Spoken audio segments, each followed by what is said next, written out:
I had wanted to be a park ranger for as long as I could remember.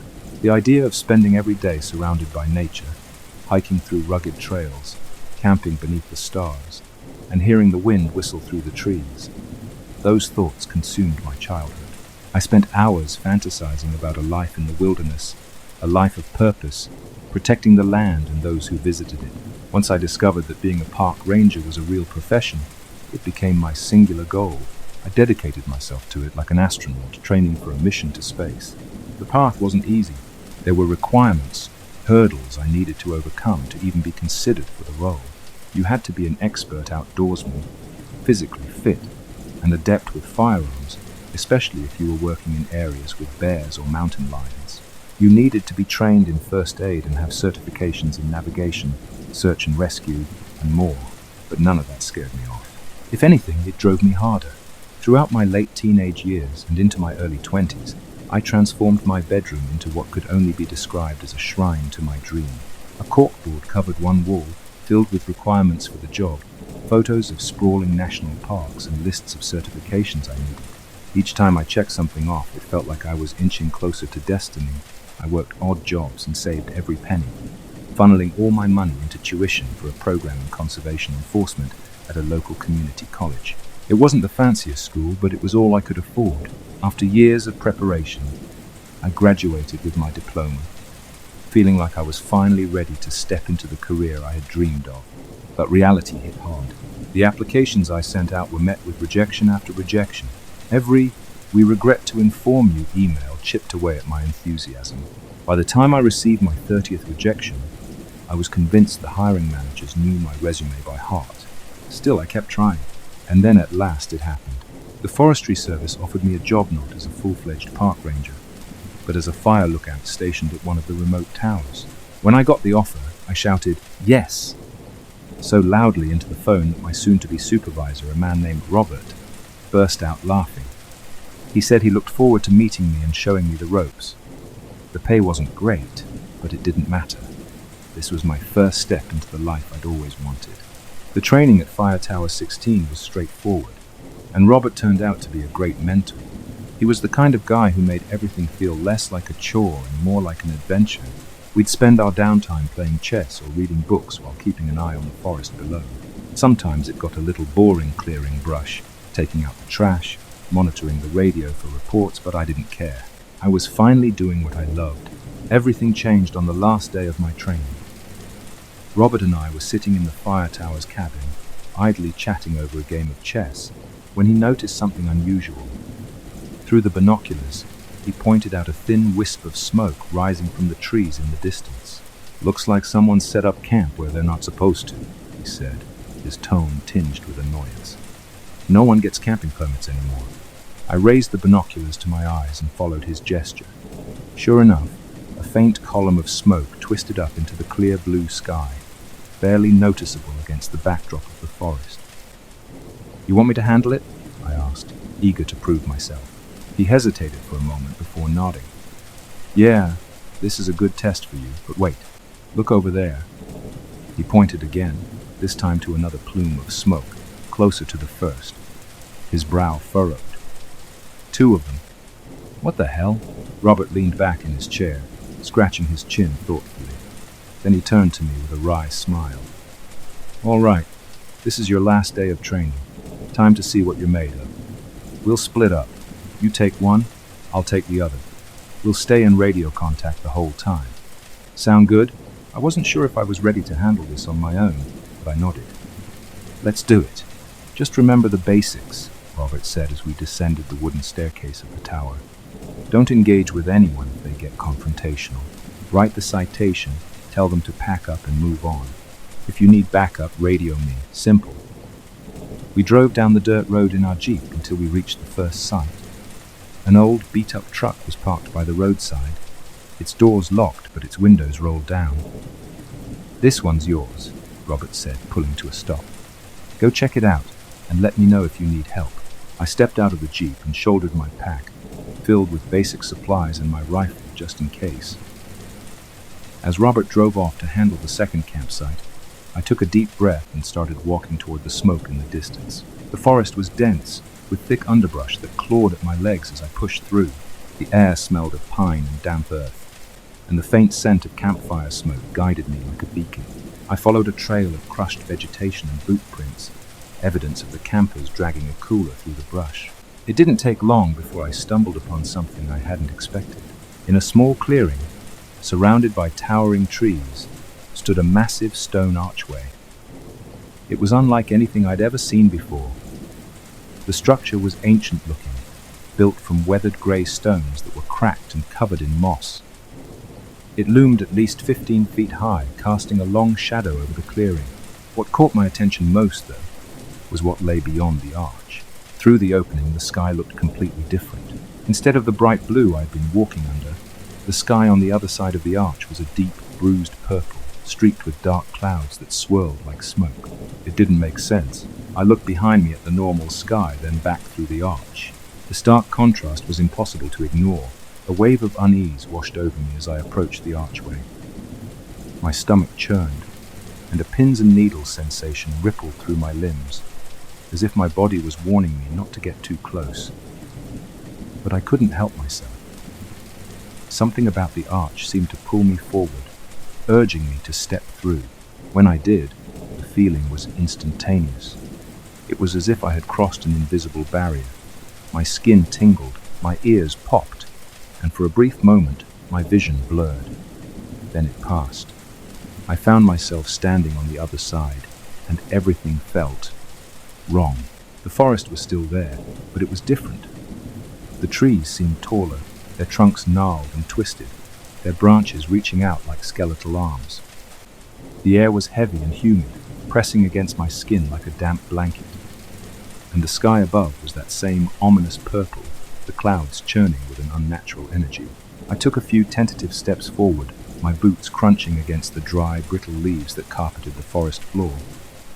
It was eerily quiet, no birds chirping, no rustling of small animals, just an oppressive, suffocating silence. "Robert, come in," I said into my radio, my voice trembling slightly. Static crackled in response, but there was no voice on the other end. "Robert, do you copy?" I tried again, but still, nothing. Panic began to creep in. I turned to look back at the archway, only to find it gone. The clearing where it had stood was now empty, the trees closing in around me as if to swallow me whole. I tried to stay calm, telling myself that I must have gotten turned around somehow. But as I retraced my steps, I realized that nothing looked familiar. It was as if the forest itself had shifted, the paths twisting and bending in ways that defied logic. I pulled out my compass, hoping to get my bearings, but the needle spun erratically, refusing to settle on any direction. Then, with a sudden jolt, the glass face of the compass shattered, and the needle shot out like a bullet, disappearing into the trees. "Shit," I muttered under my breath, my heart pounding. The sky grew darker, the clouds thickening overhead. A low rumble of thunder echoed through the forest, though the sound was strange, warbled, distorted, like a recording played at the wrong speed. I felt a growing sense of dread, as if the forest itself was alive and watching me. "Robert!" I screamed into the radio, my voice raw with desperation. "Robert, please, I need help." But the only response was static. I was alone, utterly and completely alone. My legs trembled as I tried to make sense of my surroundings, but nothing felt real anymore. The weight of the air, the oppressive silence, the unnatural hues of the sky, all of it pressed down on me, crushing my sense of reality. My heart raced, and sweat dripped down my forehead as I struggled to fight the panic threatening to consume me. I needed to focus. I needed a plan. The first step was to get back to the clearing where the archway had been. If I could find it again, maybe it would return. Maybe this whole nightmare would end.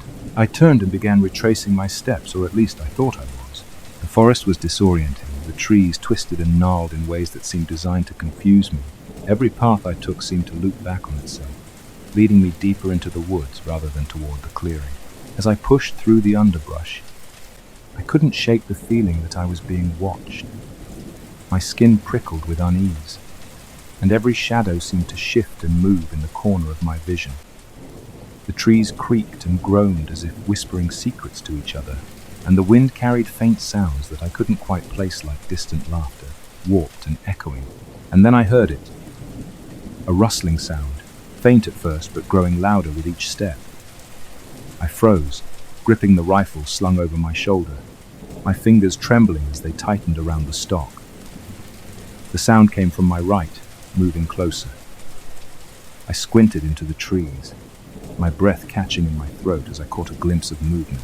It was humanoid, but wrong in every conceivable way. The figure moved with a jerky, unnatural gait, its limbs too long and its body hunched over like a predator stalking its prey. Its skin was a sickly greyish blue, mottled and glistening as if coated in slime. And then there were its arms, 4 of them, each ending in long claw-like fingers that twitched and flexed as it moved. Its face was obscured by a tangle of black hair that hung down like a curtain. But I could see the faint glint of golden, reflective eyes peering out from behind the strands. They locked onto me, and a predatory grin spread across its face, revealing jagged yellow teeth. My heart pounded in my chest as the creature took a step closer, then another. Its movements were deliberate, almost playful, as if it was savoring the fear radiating off me. I stumbled backward, my boots catching on the uneven ground. "Stay back!" I shouted, raising the rifle. My voice wavered, betraying my terror. The creature stopped, tilting its head as if considering my words. Then, to my horror, it opened its mouth and mimicked my voice perfectly. "Stay back!" it repeated, the words distorted and drawn out as though they were being played through a broken speaker. I pulled the trigger, the rifle kicking against my shoulder as the shot rang out. The sound was deafening in the stillness of the forest, but the bullet only grazed the creature's arm. It hissed, more in annoyance than pain, and lunged toward me with shocking speed. I turned and ran, the underbrush tearing at my legs as I sprinted through the trees. My breath came in ragged gasps, and my heart felt like it would burst from my chest.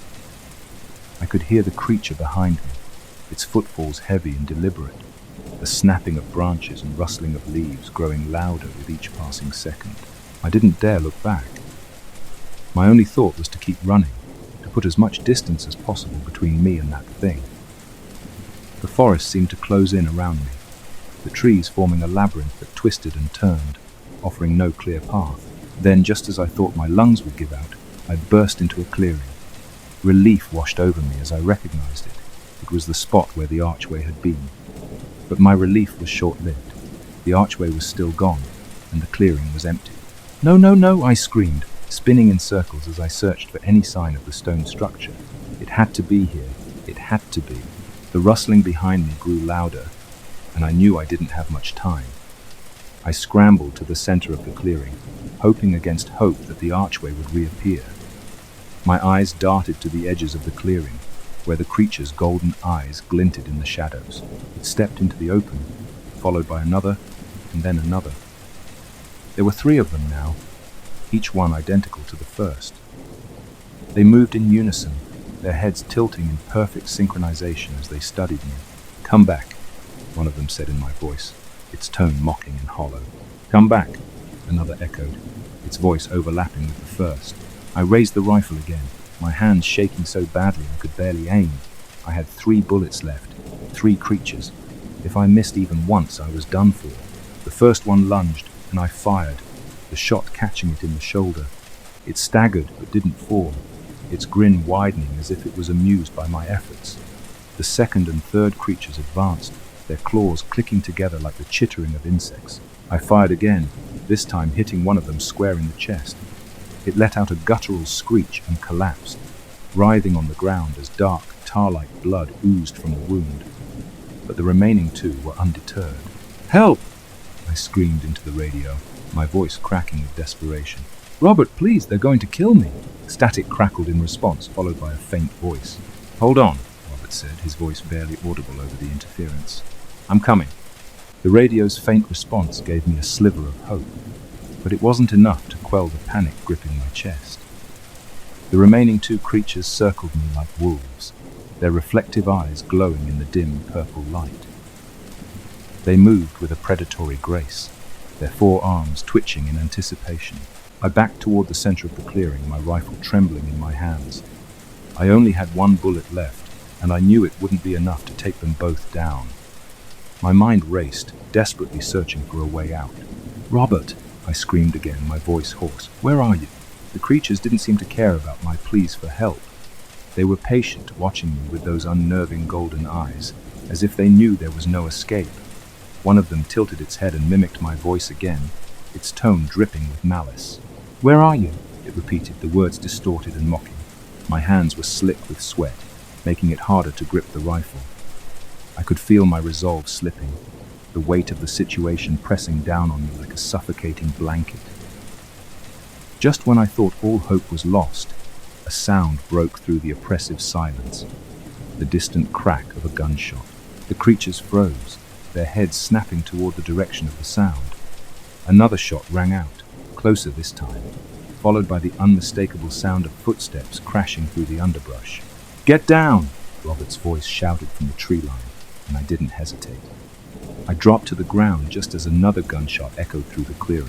Robert burst into view, his rifle raised and aimed at the nearest creature.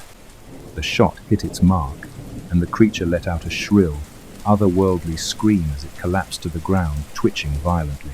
The remaining creature snarled and lunged at Robert, its claws outstretched. He fired again, but the shot went wide, grazing its shoulder. The creature tackled him to the ground, pinning him with its forearms. Get it off me! Robert shouted, struggling to fend off the creature's snapping jaws. I scrambled to my feet, adrenaline surging through me. Gripping the rifle tightly, I aimed at the creature's head and pulled the trigger. The shot rang out, and the creature's body went limp, collapsing on top of Robert. He pushed the lifeless body off of him, gasping for breath as he scrambled to his feet. What the hell are those things? He demanded, his voice shaking. I don't know, I said, my own voice barely above a whisper, but we need to get out of here. Robert and I stood in the clearing, panting heavily, our rifles now useless as they were out of ammunition.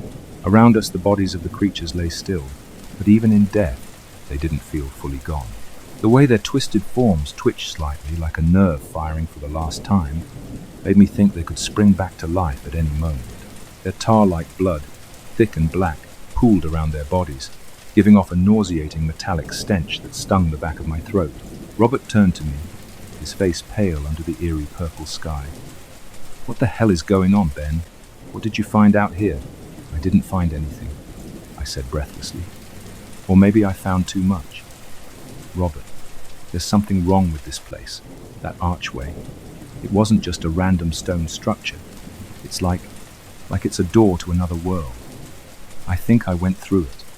His eyes widened. You went through it? Are you insane? I wanted to argue with him, but the reality of my decision weighed heavily on me now. What kind of person walks through an ominous stone archway into a place that feels fundamentally wrong?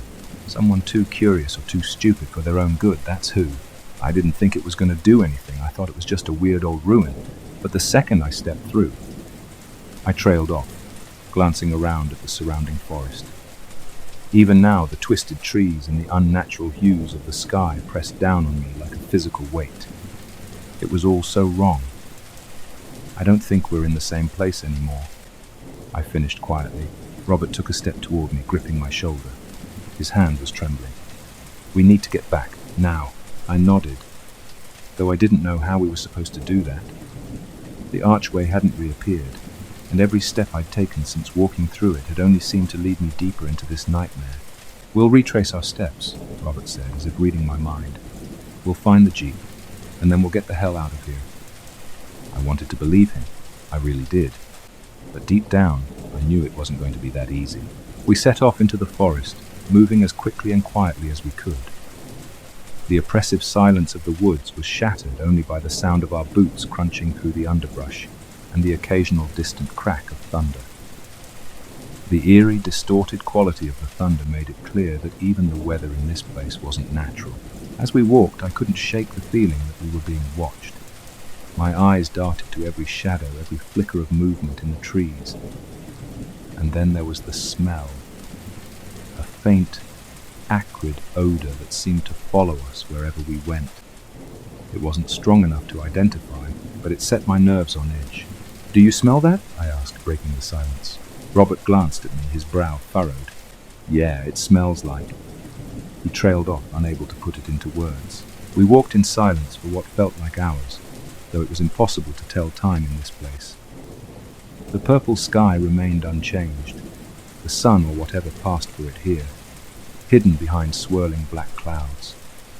It cast everything in a sickly, dim light that made the forest feel endless. Every so often, we'd come across something that stopped us in our tracks. A tree with deep claw-like gashes running down its trunk, a pile of bones, picked clean, scattered across the forest floor. At one point we found what looked like a campsite, torn sleeping bags, shredded tents, and a cooler overturned and empty. Whatever had happened there, it hadn't ended well. Jesus, Robert muttered, his voice barely audible. How long has this been going on? I didn't have an answer for him. But the more I saw, the more I began to realize that this place was a graveyard for the unlucky. How many people had stumbled through that archway, never to return? How many of them had fallen victim to those creatures, or worse? As we pressed on, the acrid smell grew stronger, and the oppressive silence of the forest began to give way to faint, unsettling sounds. At first, it was just the rustling of leaves, but soon I started to hear faint whispers, like voices carried on the wind. "Do you hear that?" I asked, stopping in my tracks. Robert froze, his eyes scanning the trees. "Hear what?" "Voices," I said. "They're faint." Before I could finish, a loud snap echoed through the forest. Both of us whipped around, our hearts pounding, but there was nothing there. The underbrush was still, the trees swaying gently in the wind. "Let's keep moving," Robert said, his voice tight. We picked up the pace, our footsteps quick and purposeful. But the faster we walked, the louder the whispers became. They seemed to come from all around us, growing in volume until they were a cacophony of overlapping voices, speaking in a language I couldn't understand. And then suddenly they stopped. The silence that followed was deafening, and I could feel my pulse pounding in my ears. That's when I saw it. Standing a few yards ahead of us, partially obscured by the trees, was another one of those creatures. It was watching us, its reflective golden eyes glinting in the dim light. But this one was different. It was larger than the others, its body hunched and muscular, with jagged scars running across its chest. Robert raised his rifle instinctively, only to realize it was empty. "Shit," he muttered under his breath, lowering the weapon. The creature tilted its head, as if amused by our helplessness. Then it stepped forward, its movements slow and deliberate. "We need to run," I whispered, my voice trembling. But before we could move, the creature opened its mouth, and a sound unlike anything I'd ever heard erupted from its throat. It was a high-pitched screech, followed by a deep, guttural growl that vibrated through my chest. The sound was so loud, so otherworldly, that I dropped to my knees, clutching my ears. Robert grabbed my arm, pulling me to my feet. "Come on!"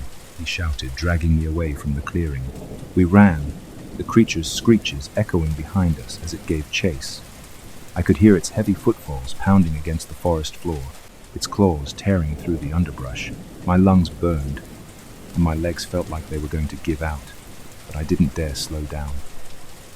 The forest blurred around me as we weaved through the trees, desperate to put as much distance as possible between us and that thing. But no matter how fast we ran, it was always just behind us, its guttural growls growing louder with each passing second. "Up ahead," Robert shouted, pointing to a fallen tree. We scrambled over it, our movements frantic and uncoordinated. On the other side, I stumbled and fell, landing hard on my hands and knees. Pain shot through my body, but I forced myself to get up, knowing that if I stayed down, I wouldn't get back up. The creature burst through the trees, its golden eyes locked onto me. It lunged, its claws outstretched, and I braced myself for the impact, but it never came. A gunshot rang out, and the creature let out a pained roar. I turned to see Robert standing a few yards away, holding a pistol I hadn't realized he had. "Get up," he shouted, firing another shot. I didn't need to be told twice. I scrambled to my feet and ran, the sound of gunfire ringing in my ears as Robert emptied the pistol into the creature. Robert's shots brought us precious seconds, but that thing wasn't giving up. I glanced back as we ran, and saw the creature shake off the bullets like they were mosquito bites.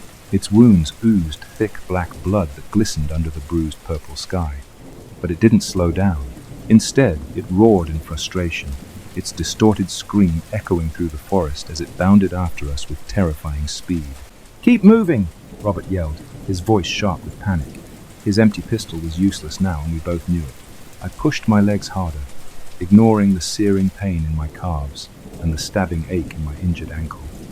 My breath came in short, ragged gasps, my lungs burning with every step. The twisted forest seemed to stretch endlessly ahead of us, offering no sanctuary, no hiding place. And yet I couldn't stop. Stopping meant death. The creature was gaining on us, its heavy footfalls thundering closer and closer. I could feel the ground tremble beneath me, the vibrations making my heart pound even faster. The acrid stench of its breath filled the air, sour and metallic, making me gag. "Up here!" Robert shouted, veering to the left. I followed him without hesitation, trusting his instincts even though I had no idea where he was leading me. We emerged into another clearing, and for a moment, my heart leapt with hope. There, at the far end of the open space, stood the archway. It was back. The ancient stone structure loomed over the clearing, its cracked surface glowing faintly in the dim light. Through its opening, I could see the golden sunlight of my world, the world I thought I'd never see again. "It's there," I gasped, pointing to the archway. Robert saw it too, and for a brief moment a look of pure relief crossed his face. But our victory was short-lived. Behind us, the creature burst into the clearing, its forearms spread wide as it bellowed a guttural roar that shook the trees. "Go!" Robert shouted, shoving me forward. "Get through the arch." "What about you?" I yelled, my voice cracking. "Don't worry about me," he snapped, raising his empty pistol like it was a club. "Just go." I hesitated for a fraction of a second, torn between saving myself and staying to help him. But deep down, I knew the truth. There was nothing I could do for Robert. If I stayed, we would both die. Choking back a sob, I turned and sprinted toward the archway. The creature roared again, and I heard the sound of Robert shouting, followed by the sickening crack of bones breaking. I didn't dare look back. I couldn't. The archway seemed impossibly far away, each step toward it feeling like an eternity. The ground beneath me seemed to shift and warp, like the forest itself was trying to hold me back. My injured ankle throbbed with every step, and my vision blurred from exhaustion and tears. But I kept running. The air grew heavier as I approached the arch, the pins and needles sensation returning in full force. It felt like walking through a wall of static electricity, my skin tingling and my ears popping. And then finally, I was there. I reached out, my fingertips brushing the cool stone of the archway. The moment I stepped through, a wave of relief washed over me. The oppressive weight of the other world lifted, and I was enveloped in the familiar warmth of the golden sunlight. But something was wrong. As I stumbled through the archway and collapsed onto the ground, I realized the world around me wasn't as I had left it. The sky was still blue, but it was tinged with a faint, unnatural violet at the edges. The trees, though familiar, seemed darker, their leaves almost black, and the air carried a faint, acrid odor, the same one that had followed me through the other world. My stomach churned as I turned to look back at the archway. It was still there, standing tall and menacing in the clearing. But instead of the golden sunlight of my world shining through its opening, I saw only the swirling purple sky of the other side. It hadn't closed. Panic clawed at my chest as I realized what this meant. The archway was still a portal, still a door to that hellish world. And if I could come through, so could they. As if to confirm my fears, I heard a sound from the other side, a deep guttural growl that made my blood run cold. A shadow shifted within the archway, and I saw the glint of golden eyes staring back at me. "No," I whispered, my voice trembling. "No, no, no." I scrambled to my feet, my body screaming in protest as I limped away from the archway. The growling grew louder, more insistent, and I knew I didn't have much time. I had to warn someone. I had to get help. But who would believe me? How could I explain what had happened without sounding insane? My thoughts were interrupted by the sound of something stepping through the archway. I didn't look back. I couldn't. The only thing that mattered now was getting as far away as possible. I stumbled through the forest, my injured ankle slowing me down. The sunlight filtering through the trees offered little comfort, its golden glow tinged with that unnatural violet. Every rustle of leaves, every snap of a twig made me jump, my heart racing with fear. And then finally I saw it, the road. It stretched out before me like a lifeline, its gravel surface leading back to the fire tower. Relief flooded through me as I stumbled onto the road, my boots crunching against the gravel. But that relief was short-lived. From behind me, I heard the unmistakable sound of footsteps, heavy, deliberate, and growing louder. I didn't need to turn around to know what it was. They had followed me. The fire tower came into view ahead, its wooden structure looming over the treetops like a beacon of safety. I limped as fast as I could, my injured leg threatening to give out with every step. The footsteps behind me grew louder, closer, accompanied by the guttural growls and chittering noises of the creatures. I reached the base of the tower and gripped the ladder, hauling myself up rung by rung. My hands were slick with sweat and trembling with exhaustion, but I didn't stop. The growls turned into roars as the creatures reached the base of the tower. I could feel their golden eyes boring into my back as I climbed, their claws scraping against the wooden supports. "Ross!" I screamed as I reached the top. "Open the door!" The cabin door swung open and Ross appeared, his face pale with shock. "Ben, what the hell happened to you?" "No time!" I gasped, pulling myself onto the platform. "They're coming!" Ross's eyes widened as he looked past me. He grabbed his rifle from the wall and rushed to the edge of the platform. Below us, the creatures were clawing at the tower, their twisted forms writhing as they scrambled to climb. "What the fuck are those things?" Ross shouted, firing a shot. "No idea," I said, collapsing onto the floor. My chest heaved as I struggled to catch my breath. "But they're not stopping." Ross fired another shot, the deafening crack of the rifle echoing through the forest. One of the creatures fell from the side of the fire tower, crashing into the ground below with a sickening thud. But its companions were undeterred. They clawed and scrambled, climbing over each other like frenzied ants. "Ben, what the hell did you get us into?" Ross barked, his voice filled with both fear and anger. "It's not my fault," I shouted back, pulling myself up against the wall of the cabin. "There was an archway, a portal to, I don't even know, another dimension, another world. I walked through it, and they followed me back." Ross turned to glare at me, his rifle raised as he aimed at another creature nearing the platform. "You walked through a goddamn portal. Are you kidding me right now? What part of don't do anything stupid did you not understand? Do you think I wanted this to happen?" I snapped. My voice was raw from screaming, but the panic and guilt surged through me like wildfire. I didn't know what it was. I thought it was just some old ruin. I didn't realize. Before I could finish, another creature lunged onto the platform. Its 4 arms clawed at the wooden planks, its golden eyes locked onto Ross. He fired at point-blank range, the bullet tearing through its head. Black, viscous blood sprayed across the cabin, splattering my shirt and face. Ross shoved the creature's lifeless body off the edge with his boot, then slammed the cabin door shut. "We're out of ammo!" he shouted, bolting the door. "Do you have any left?" I shook my head. I used my last shot in the clearing. Ross cursed under his breath, pacing the small cabin like a caged animal. Outside, the creatures howled and roared, their claws scratching against the wood. The fire tower groaned under their weight, the structure swaying slightly with each impact. "What do we do?" I asked, my voice trembling. Ross stopped pacing and looked at me, his face pale but determined. "We can't stay here. They'll tear this tower down if they have to." "Then where do we go?" I demanded. "They're everywhere." He didn't respond immediately. Instead, he stared out the window, his jaw clenched. I could see the gears turning in his head as he weighed our options. Finally, he spoke. "The archway," he said quietly. "What?" "The portal. You said it's still open, right? If they came through it, maybe we can send them back." I froze, the weight of his words sinking in. The idea of going back to that cursed clearing, back to the archway, filled me with dread. But he was right. The portal was the source of all this. If we had any hope of stopping these creatures, it was there.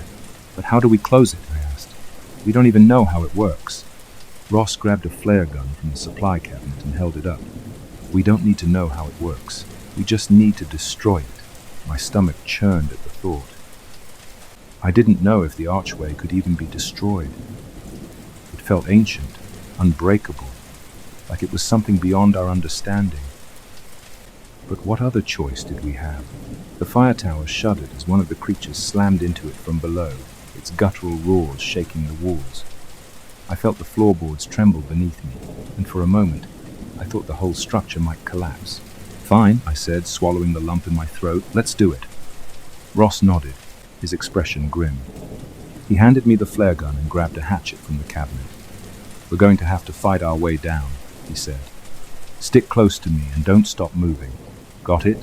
"Got it," I said, though my voice wavered. He unbolted the cabin door, and the growls and roars of the creatures grew louder.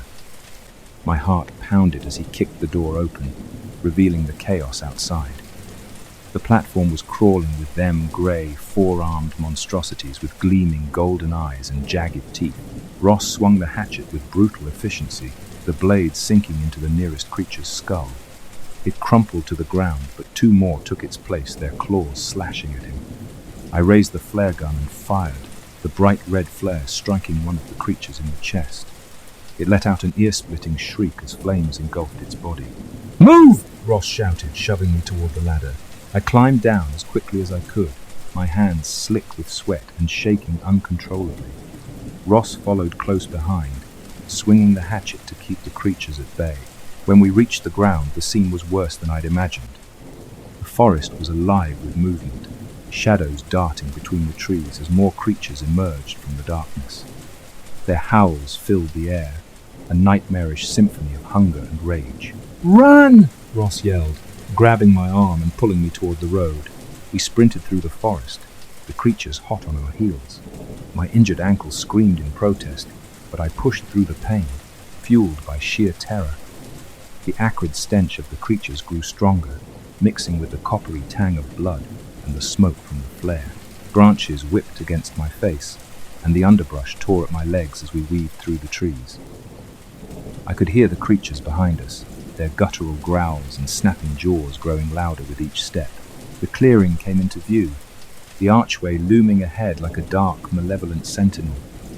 My heart sank as I realized how many of the creatures had gathered around it.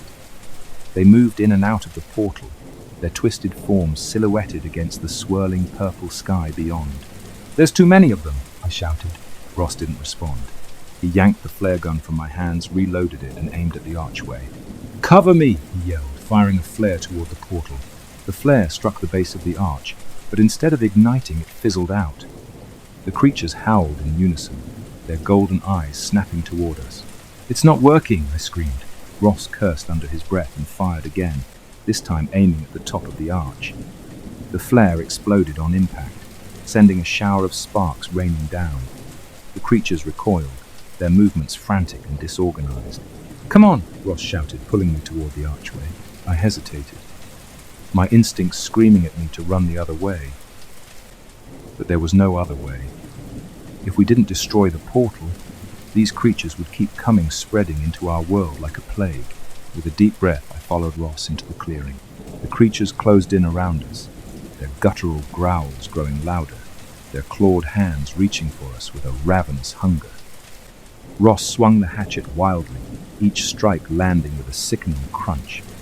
I grabbed a branch from the ground and swung it at the nearest creature, the impact jarring my already aching arms. "Keep them back!" Ross shouted, reloading the flare gun. I lashed out at another creature, its claws raking across my arm. Pain flared, hot and sharp, but I gritted my teeth and kept swinging. The creatures were relentless, their golden eyes gleaming with malevolent intelligence. Ross fired another flare, this one hitting the archway's keystone.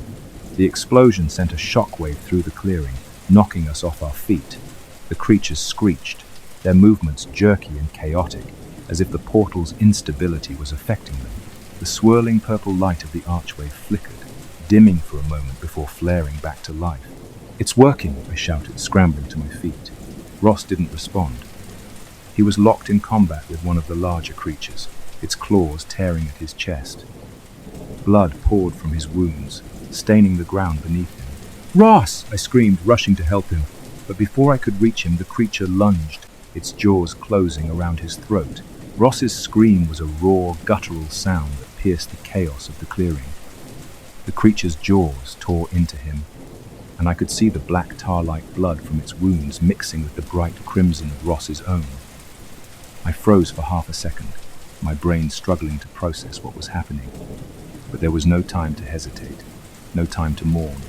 Get away from him! I roared, charging toward the creature with the branch I'd been using as a weapon. I swung with all the force I could muster, the makeshift club connecting with its head. The sickening crunch of impact reverberated up my arms, but the beast barely flinched. It turned its glowing golden eyes toward me, releasing Ross's limp body as it shifted its focus. Blood dripped from its jagged teeth as it bared them in a twisted mockery of a grin. My breath hitched as it stepped closer, its forearms flexing in a grotesque display of power. I took a shaky step back, the branch trembling in my hands. "Come on, you bastard," I muttered, my voice barely audible over the pounding of my heart. "Let's finish this." The creature lunged, and I swung again. This time the branch shattered against its shoulder, splinters flying in all directions. It didn't even slow down. Its claws raked across my chest, ripping through fabric and flesh. Pain exploded in my body, and I stumbled backward, barely managing to stay on my feet. I glanced toward Ross, hoping, praying that he was still alive. But he wasn't moving. His lifeless eyes stared up at the dark purple sky, his mouth frozen in a silent scream. A surge of anger and despair welled up inside me, drowning out the pain. I clenched my fists, my mind racing for a solution. The archway. It was flickering, unstable. If I could destabilize it further, maybe, just maybe, it would take these things back where they came from. The flare gun. My eyes darted to the ground where Ross had dropped it during the attack. It was only a few feet away, but the creature was between me and it, pacing back and forth like a predator toying with its prey. I took a deep breath, steeling myself. This was it. All or nothing. With a burst of adrenaline, I sprinted toward the flare gun, ignoring the searing pain in my chest and the blood soaking through my shirt. The creature roared, lunging after me, but I was faster. I dove to the ground, grabbing the flare gun and rolling onto my back just as it reached me. I pulled the trigger. The flare shot out with a blinding burst of light, striking the creature square in the face. It shrieked, its hands clawing at its burning flesh as flames engulfed it. I scrambled to my feet, watching as it writhed and thrashed, its golden eyes melting into black goo. But there was no time to celebrate. The other creatures were closing in, their movements frantic and uncoordinated as the flickering archway seemed to disorient them. I turned my attention to the portal, aiming the flare gun at the keystone at its top. "Come on," I muttered, my hands shaking as I reloaded. Just one more shot. The creatures howled as I fired, the flare hitting its mark. The archway shuddered violently, cracks spidering across its surface. The swirling purple light inside grew brighter, pulsating like a heartbeat. The ground beneath me trembled, and a low, otherworldly hum filled the air. The creatures stopped their advance, their golden eyes flicking between me and the portal. For the first time, they looked afraid. "It's working," I whispered, backing away as the archway began to collapse. The hum grew louder, building to an ear-splitting crescendo. The purple light exploded outward, enveloping the clearing in a blinding flash. I shielded my eyes, feeling the ground drop out from under me as the force of the blast knocked me off my feet. When the light faded, the clearing was silent. I opened my eyes slowly, blinking against the golden sunlight streaming through the trees. The archway was gone. Not just destroyed, gone, as if it had never existed. The creatures were gone too, their bodies vanishing along with the portal that had brought them here. I lay there for a long moment, staring up at the blue sky. The air smelled clean and fresh, free of the acrid stench that had followed the creatures. Birds chirped in the distance, their songs a stark contrast to the nightmare I'd just endured. But the relief was short-lived. I sat up slowly, my entire body screaming in protest. Blood stained my clothes, and my chest throbbed with pain from the creature's claws. But worse than the physical wounds was the weight of what I'd lost. Ross. I crawled over to where he lay, my hands trembling as I reached out to touch his shoulder. His skin was cold, his body still. Tears blurred my vision as I gripped his hand, muttering apologies that he'd never hear. "You didn't deserve this," I whispered. "None of us did." For a long time I sat there beside him, the forest eerily quiet around me. My mind replayed the events of the past few hours, the horrors I'd witnessed, the choices I'd made. I couldn't shake the feeling that this wasn't over. The archway was gone, but what if there were others? What if the creatures had found another way through? What if I wasn't the same anymore? I looked down at my hands, stained with blood, some mine, some not. My skin looked normal, but I couldn't ignore the strange tingling sensation in my abdomen, the faint but persistent itch that had been growing since I'd returned. I pulled up my shirt, my breath catching in my throat. There, just below my ribs, the skin was bulging slightly, as if something was moving beneath it. My heart raced as I pressed my fingers against the swelling. It was faint, but I could feel it, a rhythmic, pulsing movement, like fingers tapping from the inside. "No," I whispered, shaking my head. "No, no, no." Panic clawed at my chest as I scrambled to my feet, stumbling away from Ross's body. I clutched my abdomen, my mind racing with horrific possibilities. Was this the price of crossing through the portal? Had I brought something back with me? I didn't have the answers, and I wasn't sure I wanted them. All I knew was that I couldn't go back. Staggering toward the road, I wiped the tears from my face and forced myself to keep moving. The fire tower loomed in the distance, its familiar silhouette a stark reminder of everything I'd lost. When I reached it, I collapsed against the base, staring up at the wooden structure. For the first time, I didn't feel safe here. The forest no longer felt like home. It felt like a graveyard. In the days that followed, I reported what had happened to the authorities, or at least part of it. I told them about the rogue campers and how Ross and I had gone out to confront them. I told them we'd encountered some kind of wild animal, something aggressive and unknown. I left out the part about the archway, the creatures, and the otherworldly portal. No one would have believed me anyway. Ross was declared a casualty of a wildlife attack, and I was given medical leave to recover from my injuries. But no amount of time would heal the scars left by what I'd seen, or the guilt of leaving Ross behind. And then there was the other matter. The changes started small, a tingling in my abdomen, an itch I couldn't scratch. But over time, it grew worse. My skin would ripple and shift, like something was moving beneath the surface. At night, I'd wake up drenched in sweat, my body trembling with hunger, not for food, for something else. I moved to the city, far from the forests and the memories they held. I got a desk job, avoiding the outdoors as much as possible. But the cravings never went away. The hunger gnawed at me, insistent and unrelenting, and sometimes in the dead of night I'd feel them. The extra arms. They hadn't fully emerged yet, but I knew they were there, waiting. I stared at my reflection in the mirror, my golden eyes gleaming in the darkness, and I smiled. The hunt was just beginning.